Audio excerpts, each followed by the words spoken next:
Hello students, welcome to EdUp, an online learning platform for electrical engineering. I hope you are doing well. If you are new to this channel, subscribe to our channel EdUp. In this channel, we solve MCQ questions and explain the concept related to them. Watch our other videos to get more clarification on the subject. I will solve the questions related to electrical and electronics measurement subject. I hope these videos will help you crack competitive exams. So let's start. So this is something about me. Okay.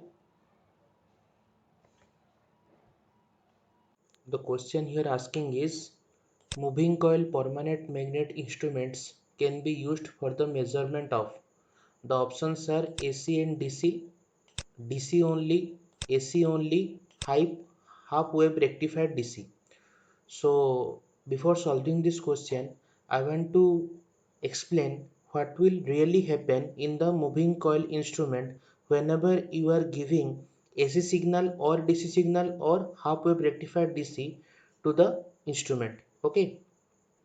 So this is the diagram in which I have explained how the moving coil galvanometer works. So I have told you earlier that if a current is flowing in this direction, let's suppose say the same current will go in this direction, and let's suppose say that the current will go like this, okay, in clockwise direction. So let's suppose say due to this direction of current, the torque which will be produced, that is called the deflecting torque. Let's suppose say this is in the clockwise direction. Okay, so we can say that if the current is reversed, let's suppose say if the current is coming in this direction, then what will happen? The deflecting torque will be reversed or not. So this principle will be applied when you are solving that question. Okay, now see, the question here asking is if we are providing AC. So AC is basically like this or not. This is a AC current. So first we can see the current is increasing in the positive half cycle, then it is decreasing. Then again it is increasing in the negative half cycle, and then it is decreasing in the negative half cycle. Okay. So what will happen? Let's suppose say the time period is 20 millisecond. Okay,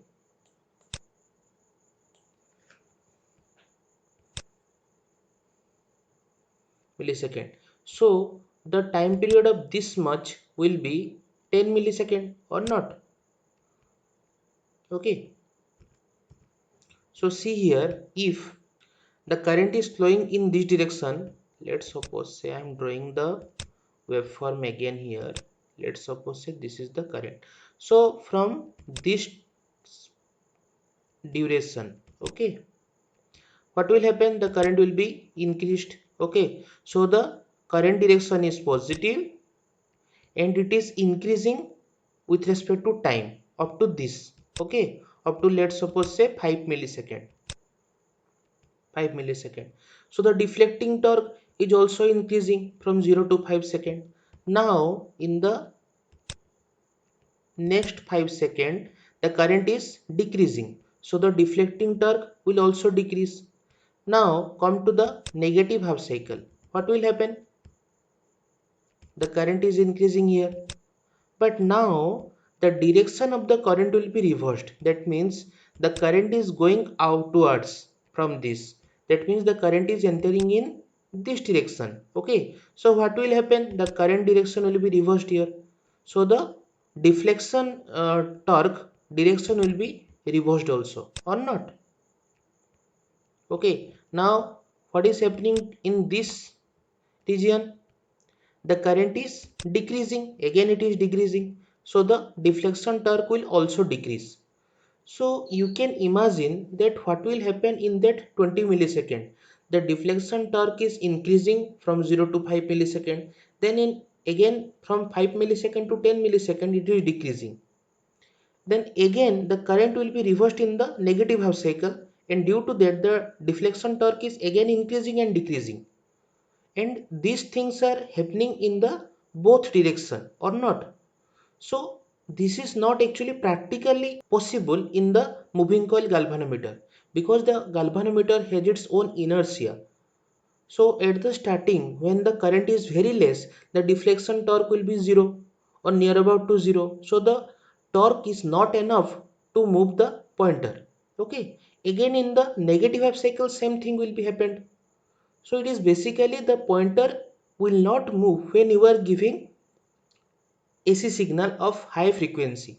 If you are giving AC signal of 1 Hz or 2 Hz, maybe the pointer will oscillate. Okay, but if you are giving the an AC signal of more than 20 Hz or 30 Hz or 50 Hz, then the deflection will not happen.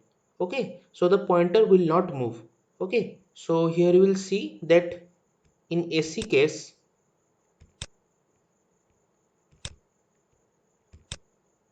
the moving coil galvanometer will not work. So these two options will be wrong.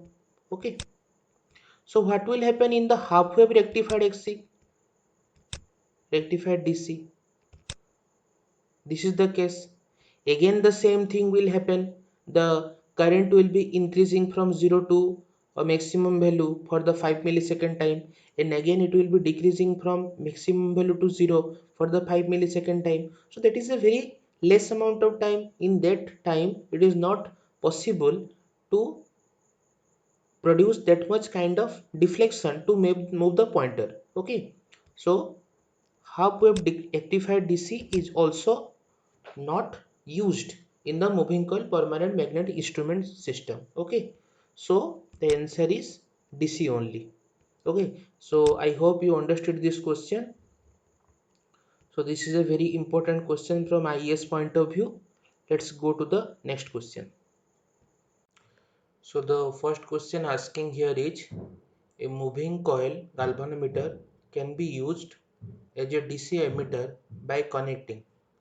The options given are a high resistance in series with the meter, a high resistance across the meter, a low resistance across the meter, a low resistance in series with the meter. So I have already discussed the working of a moving coil galvanometer. It is basically a galvanometer, and the principle which is used to rotate the galvanometer is the Fleming's left hand rule.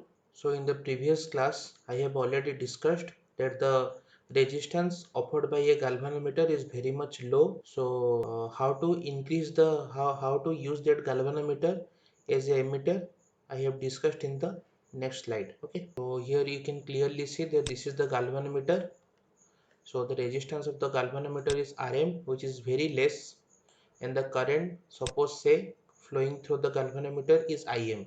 So it is always in the milliampere format. Okay, now if you want to increase the range of this galvanometer by some value, let's suppose say you want to calculate the current of 5 ampere using that galvanometer, then what you will do, you will add a resistance of low value in parallel with the galvanometer. Okay, let's suppose that resistance is RSH. Since it is connected in parallel to the galvanometer, it is called the shunt value of the resistance, that is called the RSH. Okay, and this RSH value is always less than Rm. So what will happen if some current is flowing from the source, let's suppose say I ampere current is flowing, then according to the resistance value the current will get divided. So obviously since the RSH value is less than Rm, so more current will be flown here. Okay, so the ISH current will be greater than Im. Okay, so but a equivalent portion of current will be flown in the galvanometer also. Okay, so by that process we can design a emitter using the galvanometer. Okay, so here you can see what is the value of RSH, that is Rm divided by I divided by Im minus 1, where M is the ratio of I, that is the current to be measured, and Im, that is the current flowing through the galvanometer. So I will be m into Im, and the multiplicating factor will be m equal to, if you solve this, you will get m equal to Rm divided by Rsh plus 1. So let's go back to the question. So the answer here will be a low resistance across the meter. Okay. So it is a very important question from IES point of view.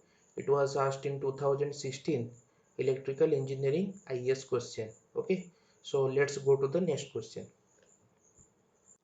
So the question here asking is, the internal resistance of the milliammeter must be very low for, the options given are high sensitivity, maximum voltage drop across the meter, minimum effect on the current of the circuit, high accuracy. So why the resistance is less, or how the resistance is less, I have already discussed this in my previous video. You can go there and check it. Okay, but now I want to discuss why the resistance is maintained low. So for that, look at this figure.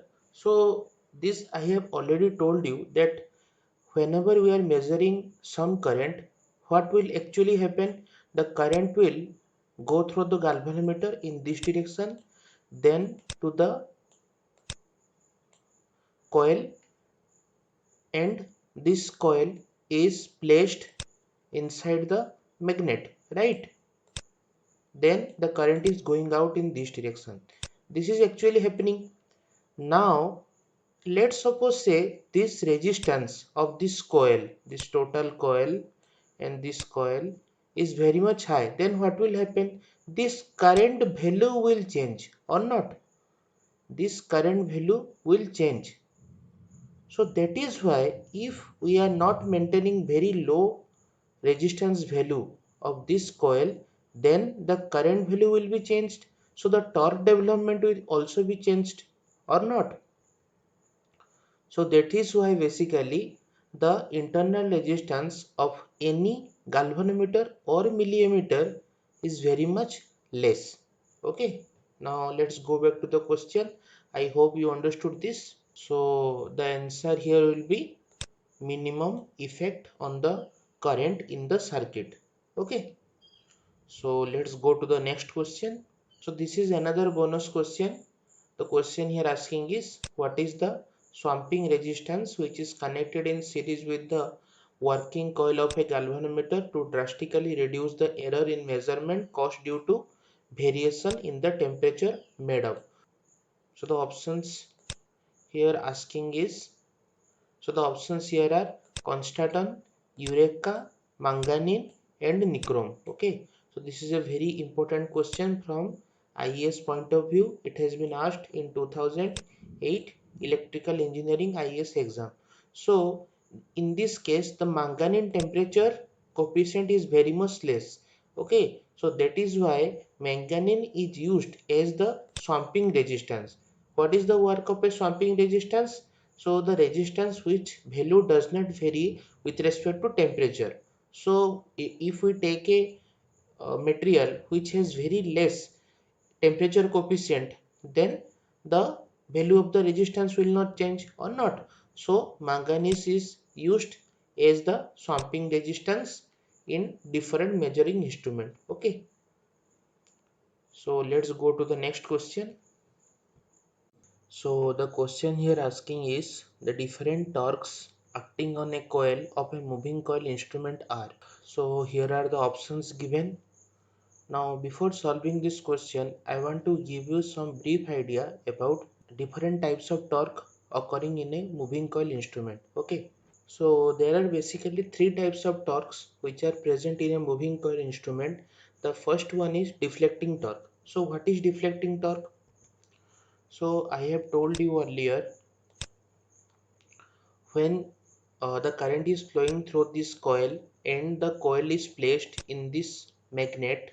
Okay, so according to Fleming's left hand rule or the motor principle, this coil starts rotating in clockwise direction or in the anti-clockwise direction depending upon the orientation. Okay, so this is called the torque development and that is called the deflecting torque. Okay, Now that same coil is connected to a spring in this area. Okay. So whenever the deflecting torque is induced, the spring will get tightened and a controlling torque will be produced in opposite direction to the deflecting torque. Okay. So these are the two types of torque produced, and the third type of torque is damping torque. So that is basically arranged or maintained to decrease the speed of the pointer on the scale. Okay. So here are some points related to different torques. Here you can clearly see that under controlling torque, it is produced in a direction opposite to the deflecting torque. In a meter, first deflecting torque is produced, then controlling torque is produced. Okay. And what is damping torque? It is always opposite to the direction of the pointer. It is proportional to the speed of the pointer. So these are very much important from different MCQs point of view. Okay, so these questions are asked in the exam a lot of time. See, whenever the, let's suppose say this is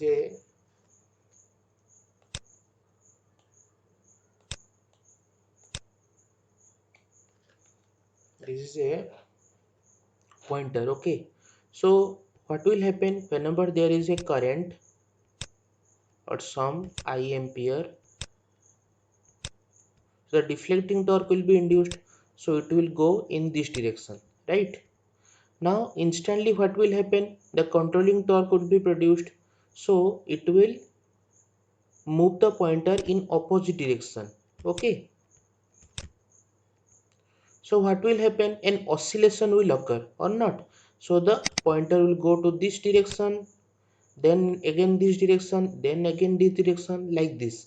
And at a particular point when the deflecting torque is equal to controlling torque, the pointer will be constant, and that will show the correct value on the pointer or in the scale.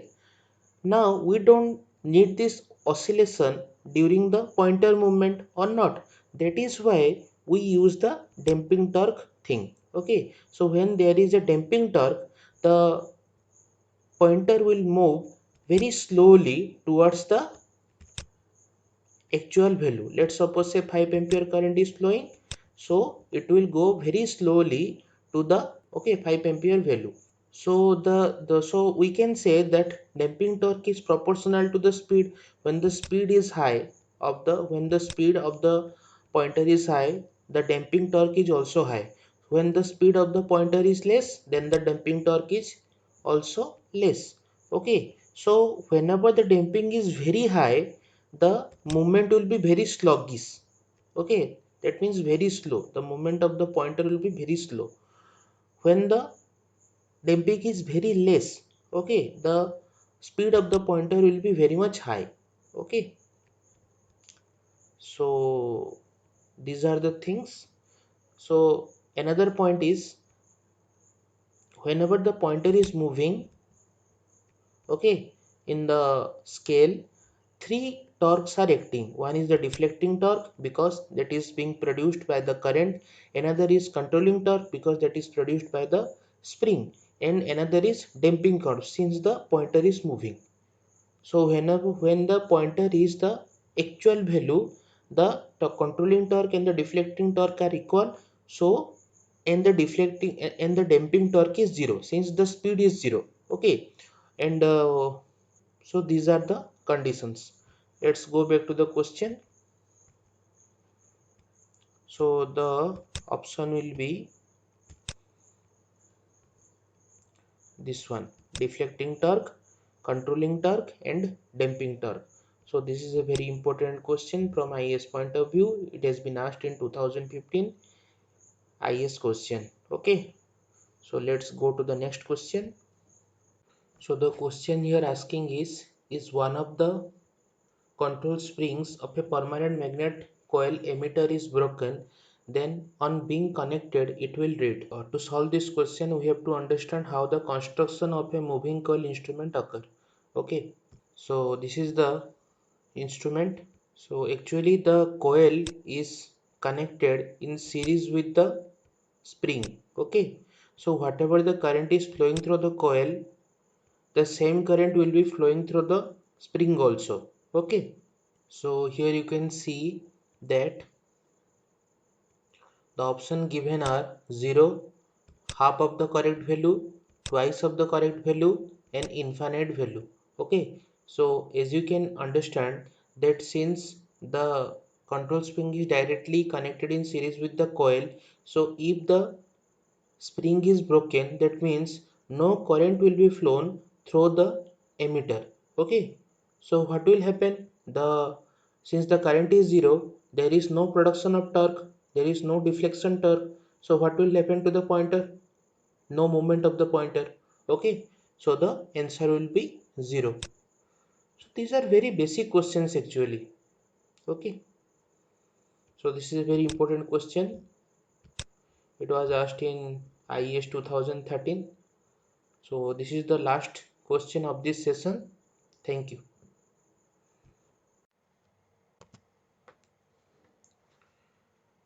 Thank you for watching.